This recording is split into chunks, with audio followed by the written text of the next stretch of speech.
मुस्लिम जो है मुसलमानों की बात हर पार्टी में करती है कि हाँ मुसलमान को मैं इतना दे दूँगा इतना कर दूँगा, लेकिन जब वोट का वक्त आता है वोट भी ले लेते हैं। जब पावर शेयरिंग या किसी चीज़ में जब उनका हक मिलने की बात होती है तो उनको हक और हुकूक नहीं मिलता। इसके लिए जिम्मेदार आप किसको मानते हैं? देखिए, हमारे जो लीडर रहे हैं वही जो है वो सौदा कर लेते हैं। और मैं बेबाकी से बोलता हूँ, लोग जिस पार्टी में हैं वो सोचते हैं कि मैं अमर हो जाऊं, मेरा फोटो लग जाए, मेरा आने वाला जनरेशन स्थापित हो जाए। तो जब आप किसी चीज़ का सौदा कर लेते हैं तो आपका जो भाव है वो पता चल जाता है, आपकी जो ताकत है वो पता चल जाता है। और लीडर अगर कौम का कोई बिक जाता है या कोई सौदा कर लेता है तो वो कौम जो है बर्बाद हो जाती है। इकबाल ने एक शेर कहा था कि न समझोगे तो मिट जाओगे ऐ हिंदुस्तान वालों, तुम्हारी दास्तां भी ना होगी दास्तानों में।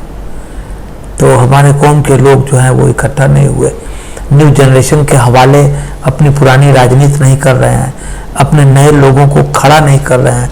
इसलिए मैं आपके मारिफत, आपके काविशों के से अगर मैं चाहूँगा कि थोड़ी सी आपकी भी आवाज़ आवे कि न्यू जनरेशन कौम के जो हमारे लोग हैं उस कौम को बेदार होना पड़ेगा और सिस्टम में इन करना पड़ेगा।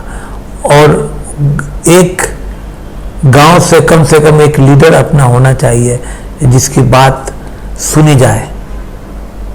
एक घर में एक बच्चा भी वकील बने, एक बच्चा सिस्टम में हो और एक बच्चा राजनीति में हो। और जब राजनीति में होगा तो असेंबली में जाएगा और असेंबली में जब जाएगा तो अपनी आवाज़ को उठाएगा। तो इस तरह से एजुकेशन में भी आपको जाना होगा, पॉलिटिक्स में भी जाना होगा, सिस्टम में भी जाना होगा। इसके लिए तालीम की ज़रूरत पड़ेगी, इसके लिए आपको सूझबूझ की ज़रूरत पड़ेगी और इसके लिए जो है आपको अपने अना को बेचना नहीं पड़ेगा। नईम अख्तर बुरहानपुरी ने कहा था कि अना मेरी अभी पस्ती में नहीं है और अब किसी के जी हुजूरी में नहीं है। वो अपने आप को खुद बड़ा गिनने लगा है जो अभी खुद किसी गिनती में नहीं है। तो हम अगर हट जाएंगे, हमारे कौम के लोग थोड़ा जाग जाएं, अपनी ताकत का अंदाज़ा उनको नहीं है। हम लोग 22% मोर और लेस हैं। अगर हम लोग ये इकट्ठा हो जाएं तो मतलब ये कि एक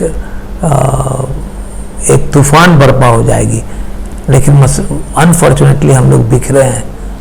हम एक छोटी सी बात बताते हैं आपको कि अंगूर के गुच्छे हैं को अगर आप ख़रीदते हैं तो उसकी कीमत 40 रुपये है, लेकिन उसी ठेले पे बिखरा हुआ जो कुछ अंगूर का रखा रहता है वो 10 रुपये में भी कोई नहीं लेता है।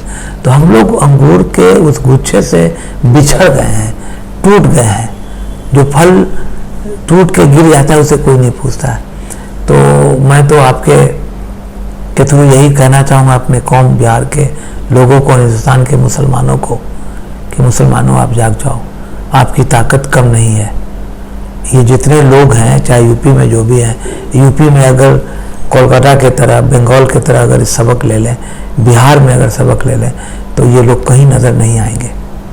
हमारी आबादी इतनी है कि अगर आपके पास सपोज दैट 40 kg दूध है और आपको दही जमाना है तो जोरन की आपको जरूरत पड़ती है, वो जोरन हम ही है।